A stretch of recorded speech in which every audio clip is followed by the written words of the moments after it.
be part of a community. And for me, I think right now my community is the underground, right? It's the deconstructed club. It's people playing whatever they feel they want to play. It's all these weird sounds and rhythms, and you have to work your way, and it's about helping like each other and being a gathering point and providing a safe space and welcoming and being a good host. If there's anything that you can take out of this podcast is just we're artists, we're creating community, and we're looking out for our people. At the end of the day, anybody can be our people. Anybody can join.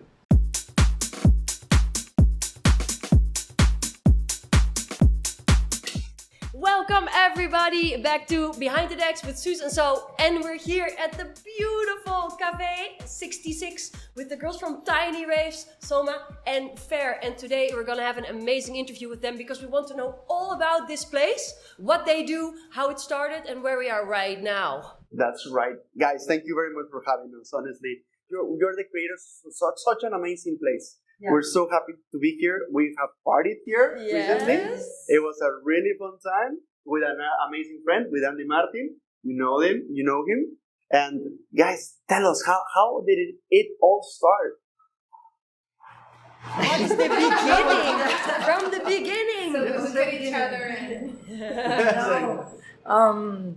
So a couple of years, I have started the 66 Cafe Bar somewhere else 5 years ago, and almost 2 years I moved to Santa Tere, and but the Cafe Bar is downstairs. Like you have the cocktail bar, you have pizza, you have everything, the cold brew, and so 2 years ago I had this place here upstairs, empty actually. Like I just painted the wall, and but I didn't know what to do really, and we started talking. Yeah, I think it all started very organically because when Fer moved here, as she was saying, and she had this empty spot upstairs, then her friends started intervening the walls, and so because of our love for electronic music and a lot of like different sounds from the underground, I would say.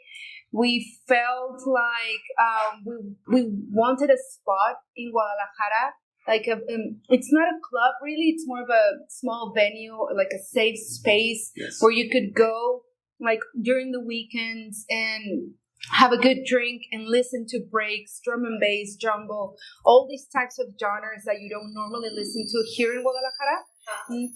Or if you want to, you have to go to these amazing parties like Sensorial, Throws, Poet Records and stuff. But we wanted a little spot where you could have, again, a drink, finish partying like at 1 a.m. and then go to another club, right? Yeah. So I think we were just talking about music, listening to some music, maybe having a couple of Negronis on our heads. And we're like, hey, well, you're a DJ.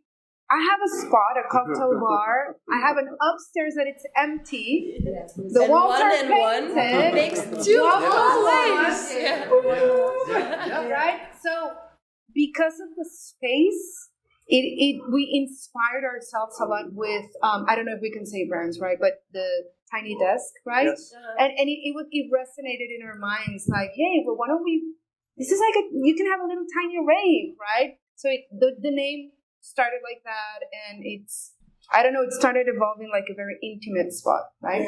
I feel like we have, as artists and as sensitive people, the necessity to create this type of safe spots. Yeah, safe environments. Yeah, where we can actually just be ourselves and be free, and most of all express our feelings, because we're filled with emotions and all this stuff, and most of the time we are able to get them out through art, and the fact that you guys created in the middle of the city a place where people just can have a community of people that feel and that Yeah, I really enjoyed that. Like when we were here 3 weeks ago.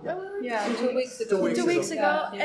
and it's just like it feels like a space where artists come together to relax and to enjoy more art and more music, right? Because otherwise you're just feeling all the time you have to like sit up and look perfect and be, but here it's so relaxed, you know? And it has, I posted on Instagram like, people, feels like Berlin, you know. This place feels like Berlin because because it really carries that vibe, like with the art and also in the baños, you know, what you guys, the stickers and everything that you guys put. So, and another thing that is so incredibly amazing about your parties is that I love so much drum and bass jungle breaks.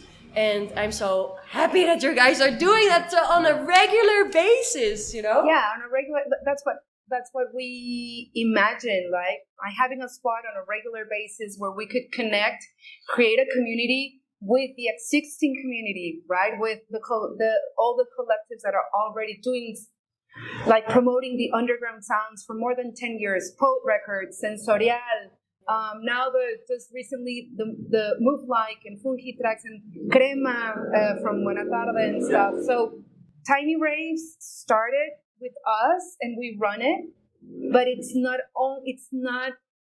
hasn't been what it is without the help and the collaboration with local artists, right? And one of the main priorities for us is first to open a space for local artists. There are tons of talent here, from consolidated, from new talents, people that want to express their broken rhythms, their fast BPMs, right? Without any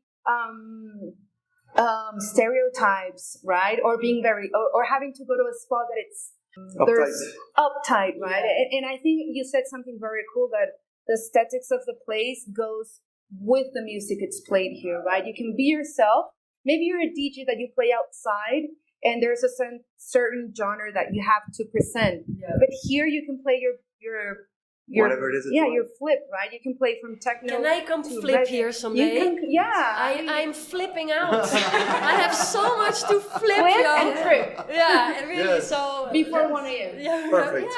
That's so and it's cool. early, so you already danced and drink and party, and you can just go to bed or anywhere else, or after, or sleep. Yeah. You know something that I really enjoyed about us partying here the other day, and I would like to direct the question to you, because at the end of the day, you had this spot from the beginning.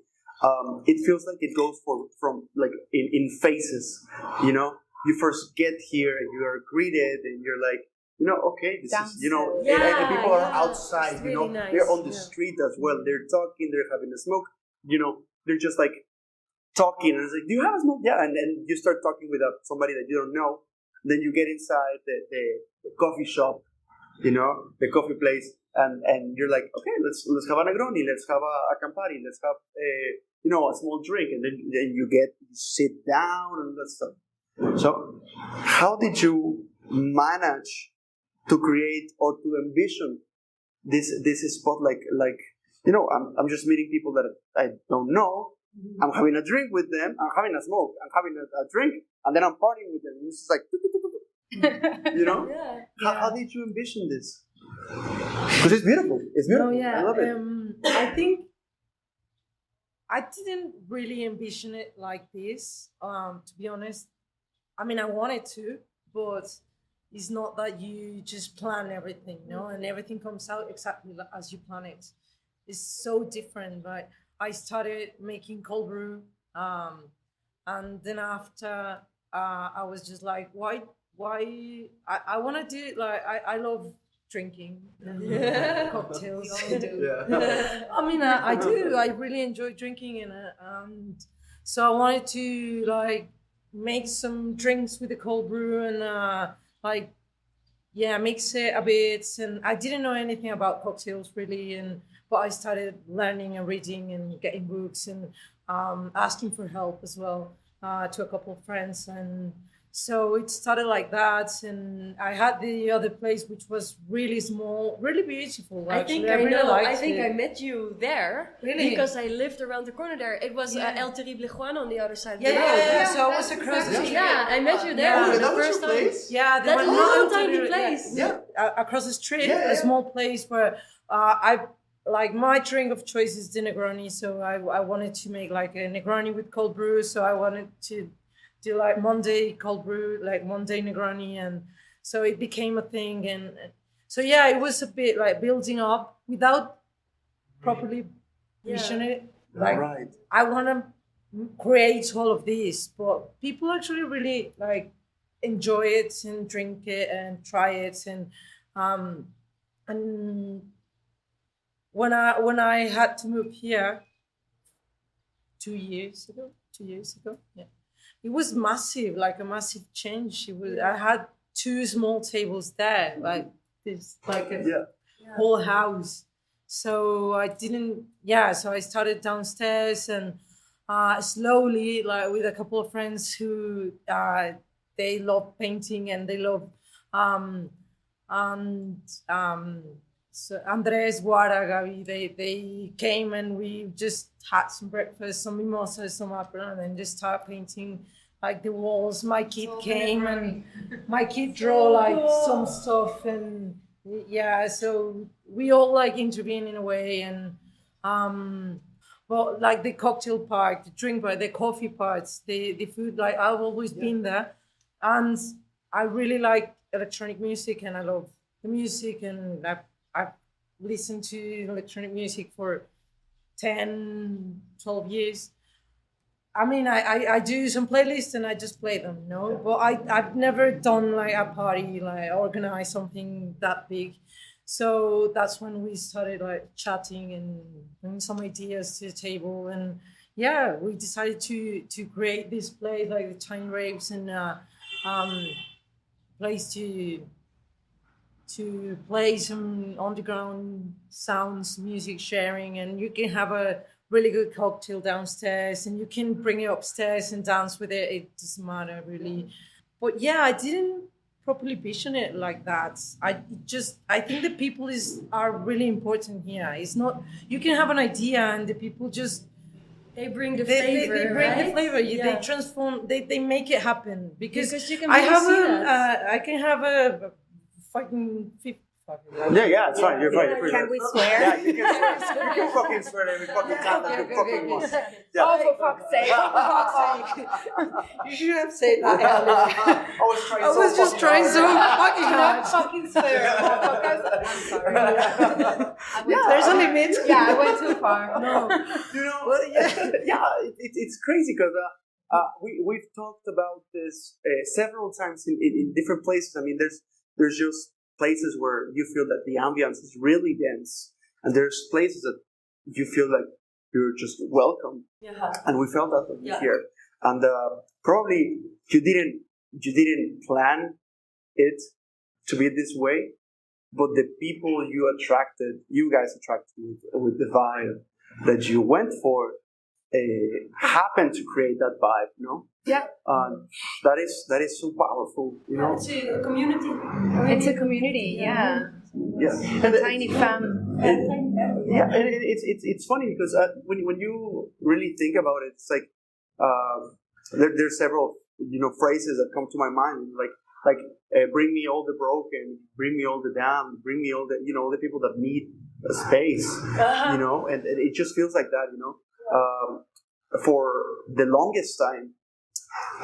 It's been a search from the artist to find spots like this.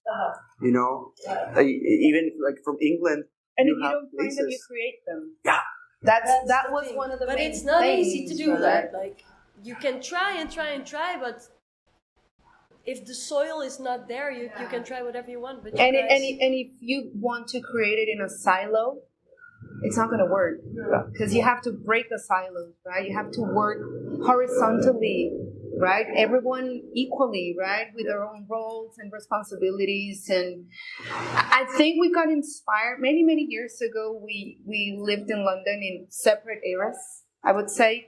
But we used to go to a place called, both of us used to go to a place called 101 Bar Cafe, which is, of course, is way bigger and stuff. And it has many years in like running. But it is like this. You go there, they serve breakfast and brunch and mimosas and bagels and stuff. Then you go upstairs and it's someone playing a like a vinyl set, and then you go like to the place behind, okay. like to the back door. You literally go to the back door, and there's a rave. Right?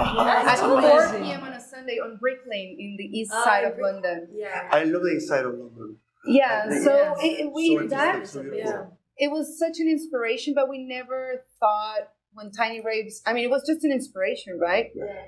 And it just started building that way, I guess, together with 66, of course, and with Fer's staff, that they're very important for the whole management of the place, right? They have to feel everyone welcome, everyone to be inclusive, even with their pronouns, right? Yeah. So everyone here is just, you can be yourself and you don't have to pretend, I guess, right? Well, you guys right, because we really don't need to pretend. I mean, it doesn't matter what in Mexico, you don't see that term of it's not regularly where you say like it doesn't matter the color of your skin, but it kind of does in reality in society, and it doesn't feel that way in here. Like even in Guadalajara, it's a very segmented city.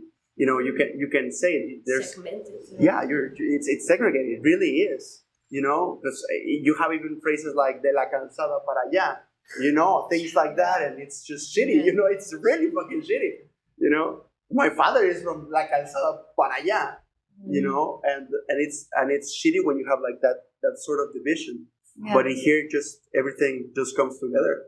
Right. You have a girl from the Netherlands here partying with everybody here that it's from Guadalajara or from the Peak or from Michoacán or from whatever it is that you are, and you're just having fun, being fine, and just whatever you're. And it goes around in the city. Like we're hearing really good stories about Tiny Raves. Like everybody who knows about electronic music talks about Tiny Raves. Exactly. So it's really, really cool. Really, really cool what you guys are doing. And so you are a DJ for the people who don't know. So you started playing here, and then you got friends, colleagues to come play. And how did you roll that out? Like how did you attack that? I think you have to build your network, right? And you have to be part of a community. And for me, I think right now my community is the underground, right? It's the deconstructed club. It's people playing whatever they feel they want to play. It's all these weird sounds and rhythms. And I think it's been very educational as well for me to know artists from other collectives, like Move like Fuji Tracks, like Cremas. It enriches you, right? And it enriches your sound as well. So you have to work your way, and it's about helping like each other and being a gathering point and providing a safe space and welcoming and being a good host. Because when you're a DJ, sometimes it can feel very tiring and unpersonal, like you go, and it's not necessarily bad, right? It's part of the job, right? I'm not complaining, but you go to a venue, someone picks you up, you play, they give you a couple of tickets, and you don't even know who's the host, who's behind the project, and it's just tiring, and you don't connect with anyone. Yeah. So something like we've been learning and experiencing with the underground, it's the collectiveness and connectiveness, right? And it's about hosting as well. It's about creating connections beyond the party. The culture goes beyond being behind a booth, right? And I think for me it's about that. Yeah. There's something about the booth that is kind of like empowering in a way, but it separates you from everybody else in a way. That barrier. And people treat you differently. Yeah, they really do. But when I felt that, and I felt that in Amaro, the way when we had our party, when we flipped it, and we started like we said, okay, we want to mix that way so that we can party with everybody over here, no? And it was, to me, it was an amazing experience. It is really nice when you're able to find that sense of community, or you take away that barrier, and you are able to just like party with the people, as an artist, as a DJ, I don't know that, like, there's DJs that their persona is like up here, and there's some other DJs that their persona is like right here with you, and you can just feel it, no? And I feel like in a way you have that in the way you play and in the way you interact with people.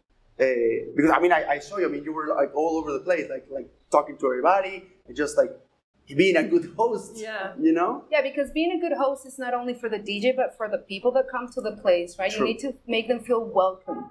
True. And sometimes here when I'm upstairs, I finish playing and I'm like maybe helping the guys clean the place, and they're like, hey, can you bring me a beer? Yeah, of course. Or we have to be security, or we have to go and check the toilets. Yeah. It's part of the experience. It's not only like, oh, my ego would not allow me to go and clean the toilet. Yeah. It's not about that, it's about creating a good night, a good experience, and doing what it's needed. yeah, I mean, yeah. That's awesome. And creating a safe, it's very important for us to create a safe place, a safe spot for everyone. I right? wanted to ask you about that. Yeah. What is it to you to have what does it mean Yeah, what's the to have essence for you guys? to have a safe space? Right. So I think, like, I believe for starters, like, there's zero tolerance to any kind of violence, discrimination, like verbal or like physical abuse. Like, there's no tolerance at all, and there's no tolerance also for rudeness. Like, there's some customers, it doesn't happen quite often, but there's customers that are rude even with my staff, with me, and it's we do not like allow it, and we do not like encourage it, because it's not like, oh yeah, look, just the customer is right and you have to treat it like so. Yeah. It's that we work at like in a service area. I have a restaurant. We have a kind of a underground club space, like, so we we interact with people. And I think it's important to say that it's not like the thing of being right or not, or I don't mind doing the toilets, like, I love in like doing the service and going to the tables and the foods and the drinks, but you don't have to be rude to people. Like, if people, like customers that come here and think they own and they deserve, and I think that's downstairs and also upstairs. It's an important part. And I always tell my team, like, you cannot. We do not encourage it. If someone is bothering you, pissing you, like, just speak out and speak. Yeah. Yeah, and like Fer was saying, we have zero tolerance for sexual harassment. Neither even from the staff to the ravers that come, from the ravers to the staff, and even from artists. If an artist is, if they let us know that Somebody. X artist has harassed someone, has violated someone, they don't play here. They will never play here, and they will never enter the spot, right? If it happens at the time, we will ask that person to leave, right? So it's zero tolerance. That's for us a safe spot, right? We want people to feel safe to party here, to be who they are, and Fed has always been encouraging us first and foremost, learning ourselves and the staff how to communicate with diversity in a diverse and inclusive language, right? And we're learning, and we might fuck it up, but we're learning. That's the whole idea, right? The intention is to connect with more collectives or venues or parties that have the same values and mindset. That's another thing, right? That's So creating strong. a safe place. Yeah, if you have a protocol for this, you can lend the protocol to other places with the same message. Yeah, and that's beautiful. And that's community. Yes, community. Yeah, And it's beautiful. I would say, and this is something that comes into my mind, and it has come to my mind several times Right. during this conversation. You have, first of all, you've repeated several times the fact of the safe space. Okay, it's been like 4 or 5 times that we talked about it. We went in depth about it. Yeah. But now I believe, and I'm almost very, very, very certain that this is true, is that it comes from a place of, first of all, the vulnerability that you have when you go and you open yourself and you're able to, really be yourself. Mm-hmm. And then second of all, the courage. It's vulnerability and courage to face, when, also when things are actually happening and you need to be doing something about them, because most of the people would say, the customer's always right. And to be able to because you risk losing the business to do this. Like if you are facing some sort of injustice, some sort of abuse, you risk losing a business because you risk I would say the ability to be to please the customer, no? Yeah, but it's having strong values. Yeah, it's education. It's creating education around the community. Yeah, exactly. And I think, and for us, it's very important, and it's part of our mindset, and it's part of the safe space.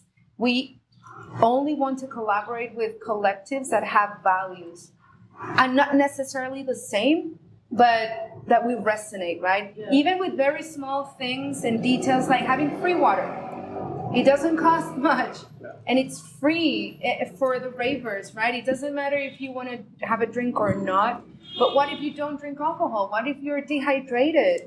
Why would we capitalize with water? Why does a dancer have to go out and spend 70 pesos on a bottle of water? Yeah. It doesn't make sense. For us, it's better to provide hydration, free water, so people would enjoy themselves. We don't care why are they dehydrated. They just drink. And then it's beautiful when we collaborate with collectives that it's not new from us. We inspire from Sensorial, right? And probably they inspire from someone else. And now Crema is doing the same with other clubs. They're like, okay, my requirements are this PA, this controller, whatever, and free water for the dancers. It's so small. Yeah. But it's powerful. It's so powerful. And so generous also. Imagine it's so the small, heat. so It doesn't take that much. And it's generous, of course, Yeah, but it's generous if you see actually the cost of giving away free water, it doesn't really, it's just a gesture actually, but because you actually, I think, we talk about it came from the inside, we love partying, we love going out, we love going to raves, we love dancing, and sometimes we do need a glass of water. It's just that we love drinking as well. We can have a beer, but it's really nice to have a glass of water actually. You just take care of yourself. Sometimes it's like, okay, we're going out and we just have a beer, a couple of beers, and then we have a glass of water, and we can have another drink, but to look after a bit more of yourself. It's healthier, it's like promoting drink, but balance your body, right? But there's places where the bottled water is more expensive than a beer, actually. Yeah. So it's like, okay, well, I'm going to have a beer then. Yeah. It's ridiculous that you don't think that, personally, I've never thought about it before. I never thought about it before. No? About the free water thing? Yeah, it's because, I ask for it. I get the glass of water. But to actually be like this being a requirement, and it's like they said, it's just, it's even stupid, to not think about it. Yeah, like really ravey parties. Yeah, you are a raver. You're a raver. You need water. Yeah. I need water when I go to parties.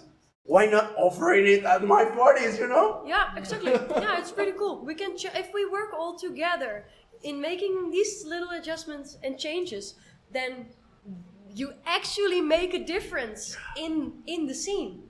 In the party scene, in the rave scene. So inspiring. Yeah, super inspiring. And that's what you feel when you come to this spot. So, Where's our camera? It moved. Oh, it's right there. Oh, yeah.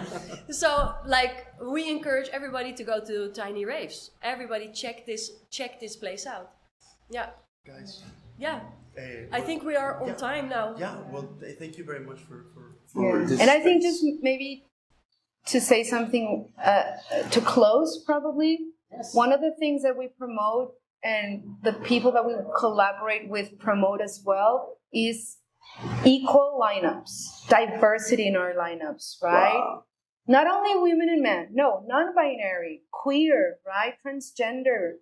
We're all artists, right? So we have to start changing that mindset of the bro era, right? Of the bro culture, of the female DJs culture. We're not, I'm not going to talk more, but I think it's something that it's very important as well. We had a podcast with Sus Techno some time ago, and she was like off camera, right? She was like, ask me anything, but being a female on the, please. Like, please don't ask me this. Because you know what? It's like it's commercializing with female artists. Yeah. It's like, oh, now we support female talent. Yeah.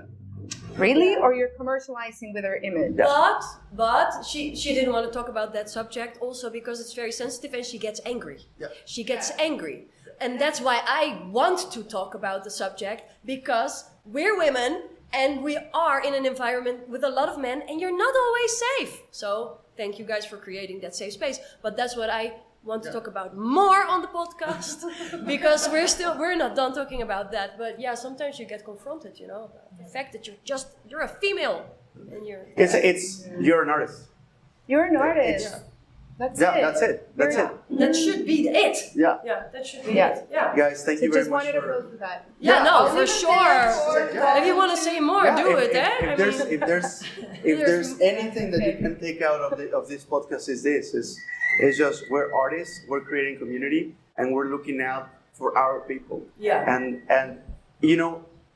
at the end of the day, anybody can be our people. Anybody can join. As long as, you share the same values. Yeah, we share values. Exactly. Yeah, share values. Yeah. Once again, thank you guys so much for opening this beautiful space, opening it for us. Tiny Raves. And we're just so grateful for having you here. Yeah, well, thank you for the space as well. No problem. We're fans. Yes, exactly. We're fans. Social media, so we can follow you and everything. We only have Instagram, right? Yeah, so it's Tiny Raves is together, 66 Cafe Bar, and Fer Zaragoza. Instagram. Soma. Perfect, guys. Follow them. Make sure to follow them because they have amazing content. And they create amazing spaces. So thank you very much for staying here with us.